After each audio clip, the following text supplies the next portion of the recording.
So, as I'm sure you're all aware, Julie Payette, the Governor General of Canada, resigned yesterday following the conclusion of an independent review of her workplace conduct. With Julie Payette's resignation, a number of questions have arisen that I thought we could discuss today. So what are the immediate political consequences of Payette's resignation, and what does it mean for the Trudeau administration's immediate plans going forward? It's obviously a little bit of an embarrassing situation for the government. Certainly inconvenience, and something that the government would, on the whole, rather not be dealing with politically. Well, there's things like COVID and a new U.S. administration coming in, but practically speaking, it's not going to be something that's going to have a tremendous impact. This is not a constitutional issue, problem, or a crisis. It's a political embarrassment for the Trudeau and the Liberal government. Essentially, they wanted to go with the sexy choice, the splash, and they had willful blindness, as in they like the concept of Julie Payette as Governor General and the image that it gave, and I don't deny that.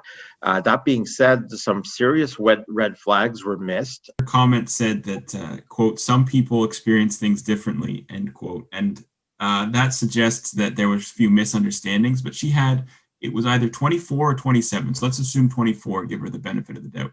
24 staff come forward alleging workplace harassment. That's not a difference of opinion. Like, you have a serious problem in your workplace now. So you have to wonder, like I said, what stratosphere, she's on right now to be in that much denial, right? And the excuse, like we've heard from her in a circle as well, she's a high achiever, and she expects a lot out of the people. And like I said, there's a massive difference between being a high achiever, expecting big things from others, and essentially being a bully. The second question is kind of building off of that. Do you have any ideas of future appointees?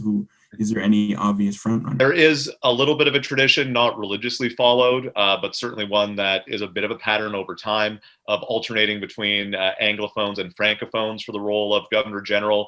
Similarly, there's in more recent years become a little bit of a tradition of having a little bit of alternates between a male and a female Governor General. So if you're obviously bilingual but Anglo male who is well connected and generally would not be seen as being particularly controversial, and you've got a decent shot of maybe being the GG.